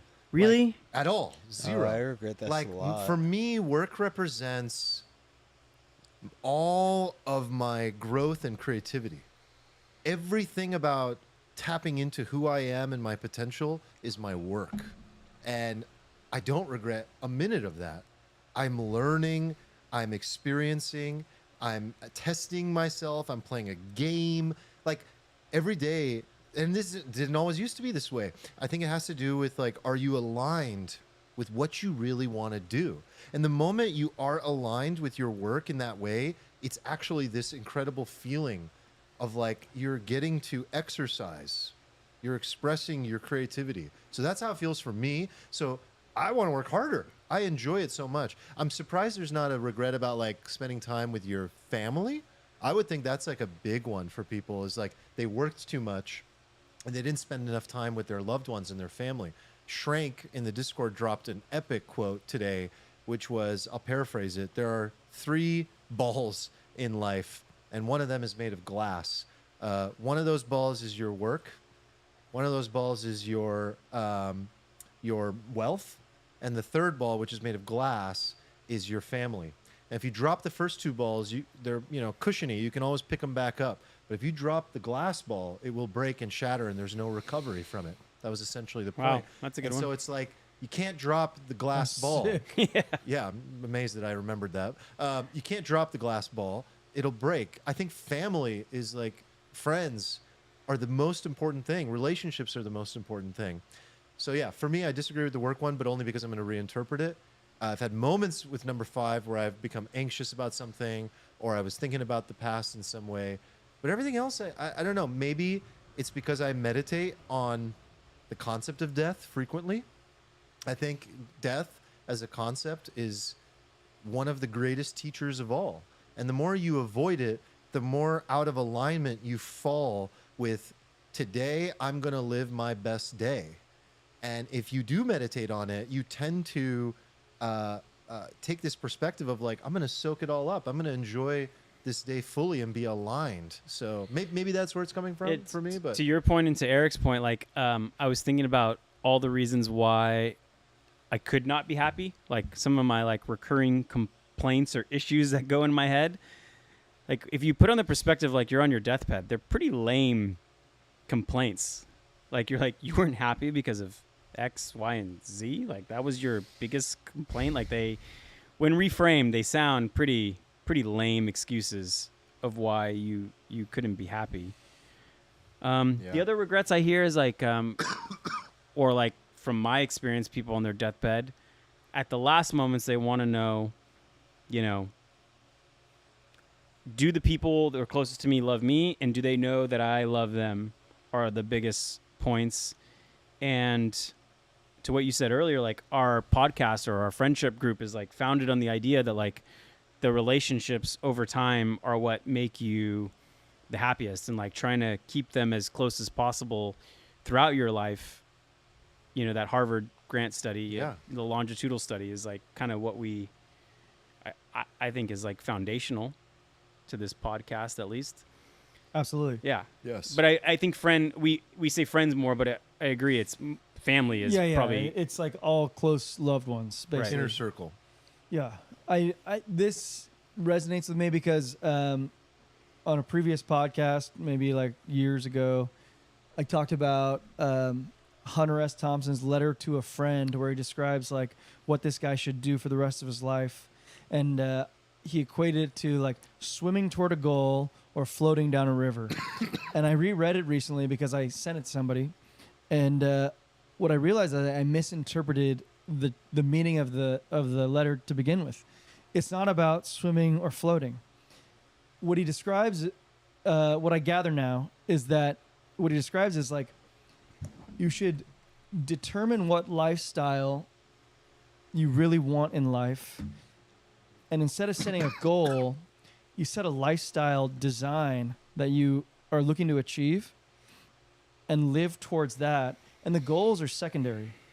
And I think like sort of accidentally I kind of did that, and I think because I've done that, and I think he's right, I check a lot of these boxes, but that doesn't make me immune to any of them. I think like I still feel number 5 the most, which is like even when you got everything that you designed, you can still find within you reasons where you're like, oh, I could have done more. I could have done this, or I could have done that, or I could have done this. Like, Can you give me some advice? Apply this parable to my problem. So, like, I'm very goal oriented. I have the quarterly goals, right? And it's like health, relationships, the business, the investments, the way I spend my time. Like, there's like categories, right?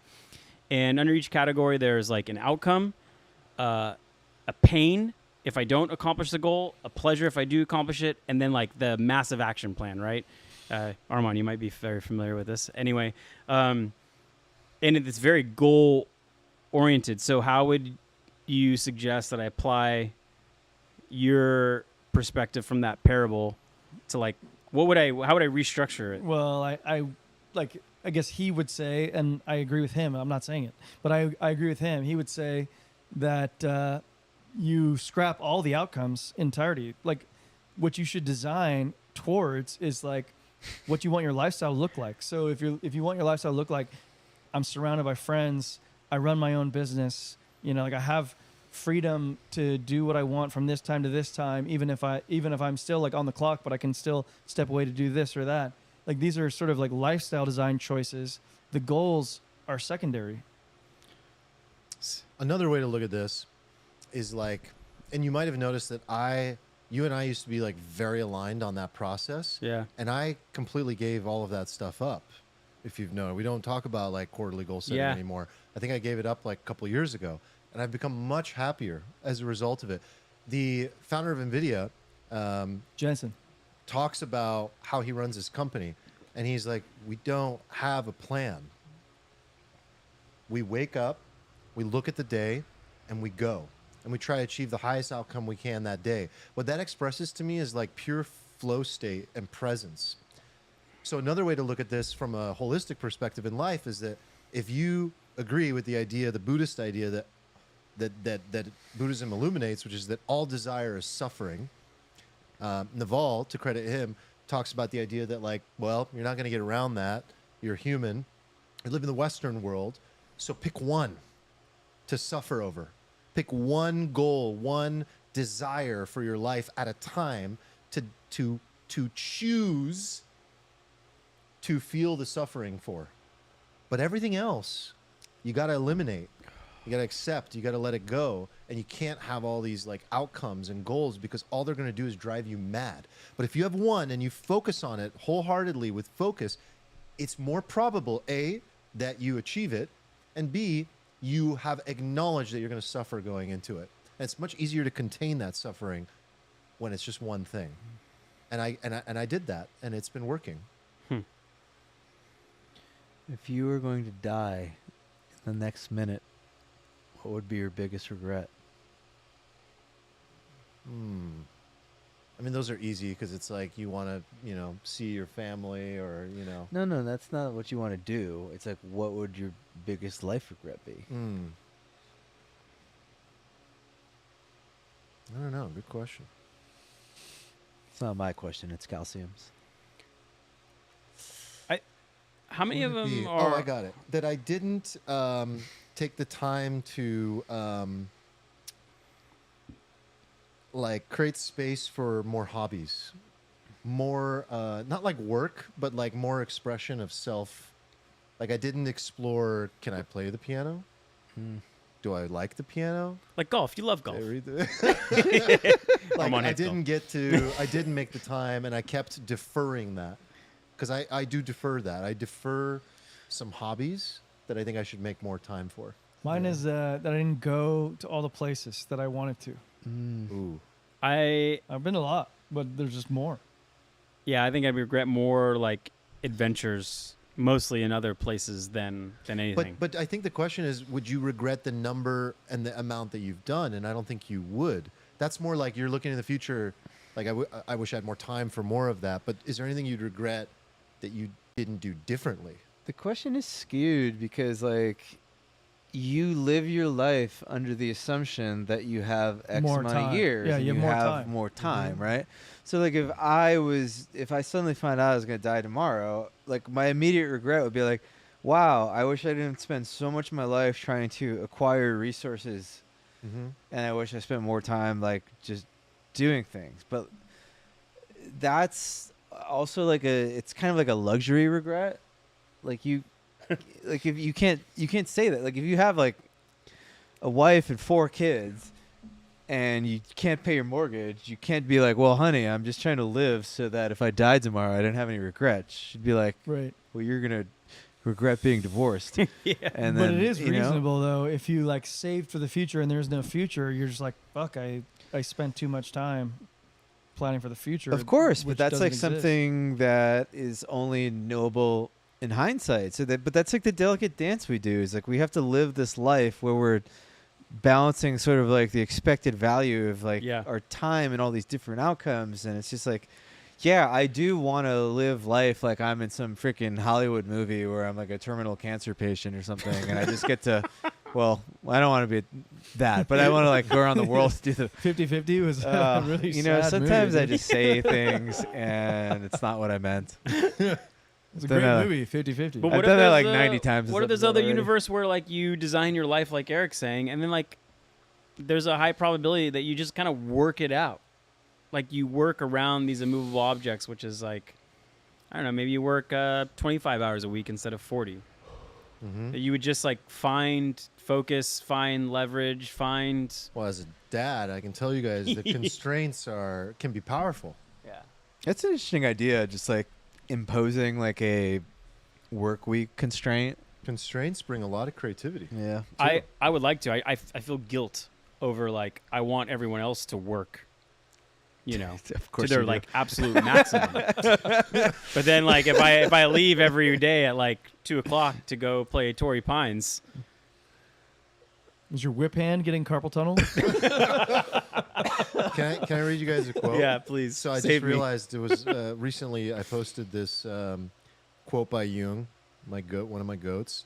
He says, "Joy at the smallest things comes to you only when you have accepted death. But if you look out greedily for all that you could still live, then nothing is great enough for your pleasure. And the smallest things that continue to surround you are no longer a joy. Therefore, I behold death, since it teaches me how to live." That's so fascinating. Should we cheers to death more often? That is the thing that makes everything else joyful. It's so interesting because It's I'm a definitely constraint. guilty. I'm guilty of what he talks about here, which is that if you look out greedily for all that you could still live, then nothing is great enough for your pleasure. It's only when you accept this is it that you begin to enjoy the small things. Fascinating. Still, I believe that I will live forever, though. So the very few times that I did mushrooms, and I didn't have like an extraordinarily bad trip and regretted everything.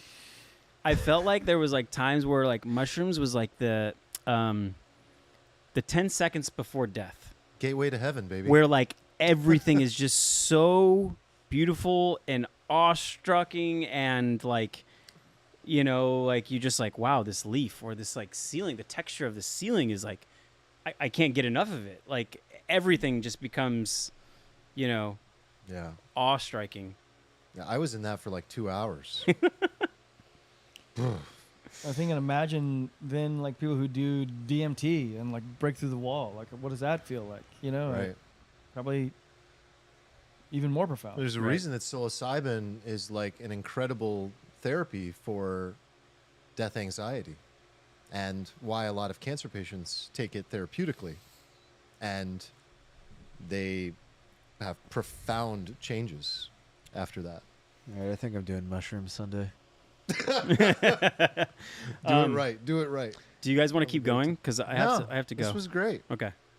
This was great. If you have to go, then I'm saying So it be doesn't it. necessarily mean it has to be the end. no, Okay. it's too late now. Let's wrap her up. The flow has been. Yeah, if Nick's out, I'm out. I'm out. It's a Let's wrap constraint. it. Constraint. Curious for people out there, maybe comment in the episode on YouTube or in the Discord, like the regrets discussion. I would like to continue it, maybe in the Life channel.